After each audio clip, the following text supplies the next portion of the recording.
Hi, this is Mark from the Swamp School. I want to welcome you back to our weekly wetland adventure.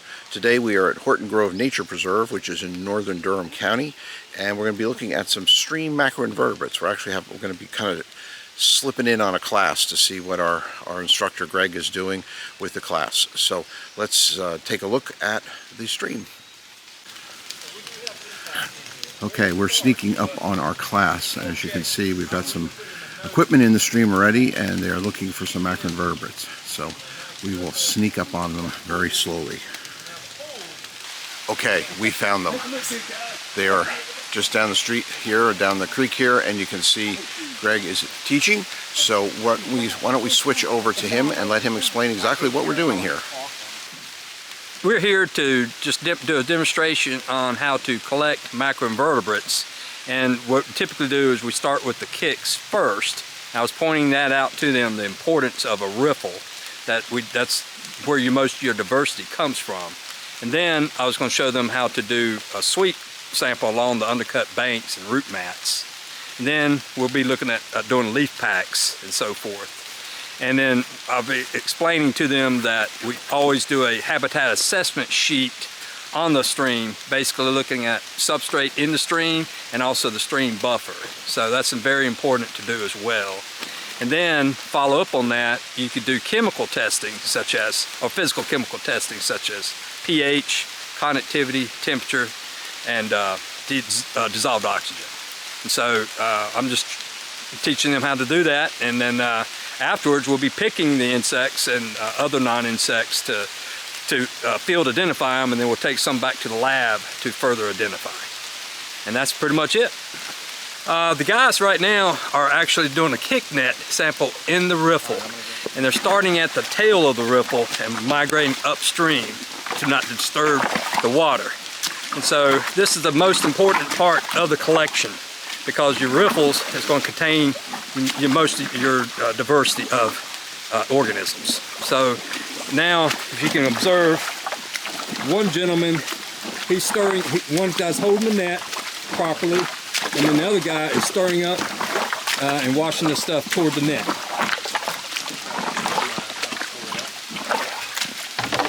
And then they're going to pick the net up, making sure that stuff does not get washed out from the net. Then they're going to put into this bucket.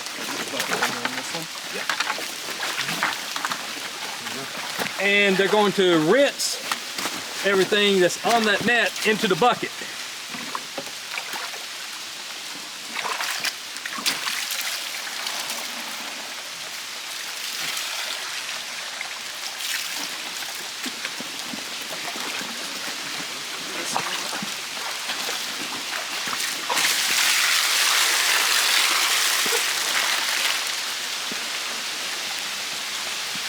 And then once they're done, then we're going to inspect the net, and just to see if there's any additional organisms that's crawling around on the net.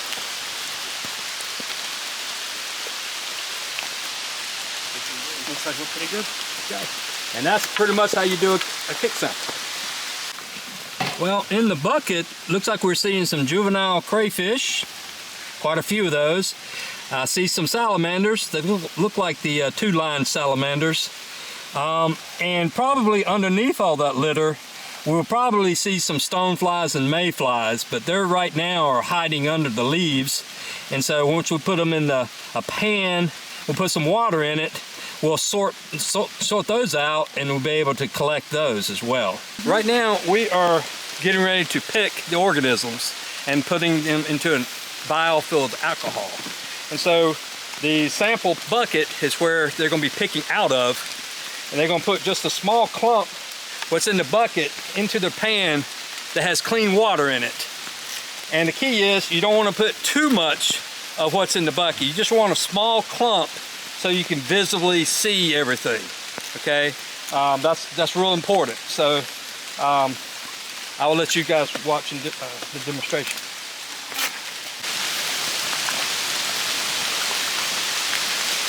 Here's your forceps. Thank you. Here's your forceps. Okay, thanks. We've got a crayfish here in the sample. All right, this is going to be, we're basically wrapping up our collection. Basically we did a kick sample, we did some sweep samples that you did not observe, and also there's some leaf packs, and then they're picking at the moment. Now, after the picking, we did basically do visuals, and that's how we do it. This is just a simple demonstration. Okay, welcome back. Today it has stopped raining. You might have noticed in the earlier shots the sound of running water. That was actually rain, so we were having a lot of fun with that. And the other issue is we are now at a much larger stream.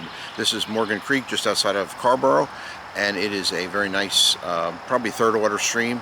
And we're going to take a look at some larger critters that we find in these bigger streams. So that's a neat little factor there. So this is our second day of field exercises, though it may seem like mere moments since you last saw us, but it is not raining, which is very nice. So let's go visit Greg and see what the gang is up to today. Okay. Hi, today we're at Morgan Creek, just outside of Carborough, North Carolina. Morgan Creek is the third order stream, and much larger than what we had yesterday, which was a first order stream.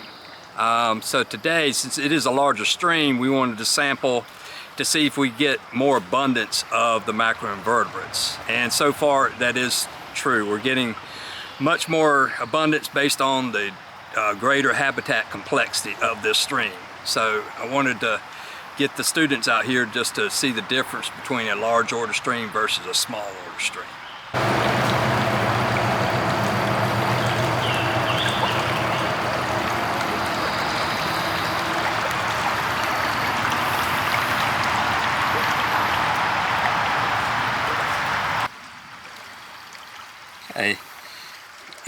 In my hand here we have a stonefly, a very large stonefly. It's Aconeria abnormis. And let's see, there's another one, same species. And we have a crayfish, juvenile.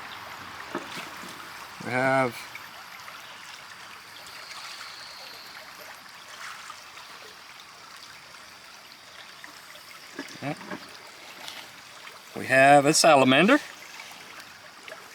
and we have some mayflies in here as well. They're a little small. Okay, we also have some caddisflies here. This is the net spinner caddisflies, the Hydropsychidae family. Here's this younger one, and here's a little older one. We also have a mayfly here. You can count the three cerci, 1, 2, 3, and this particular mayfly is in the flat-headed mayfly family, the Heptogeniidae. Okay, we are back at Swamp Central, at the Swamp School headquarters, and we are waiting for the students to come back. But as you can see, we have a whole bunch of equipment out here ready for analysis to see what they have collected, and it is going to be a fair exercise this afternoon identifying all those cool bugs. So we will wait a few minutes for them to come back, and then we're going to get back to work. So we'll see you shortly. So Greg is here looking at stuff. What are we looking at, Greg? Well, we're looking at a dragonfly nymph.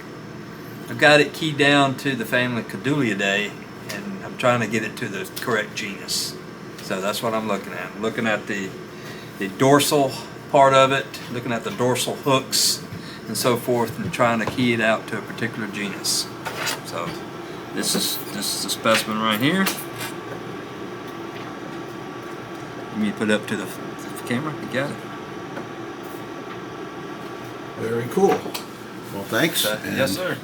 I will just kind of mosey on out of here, and I hope you guys are having a good time with this. Yeah. And this is rain.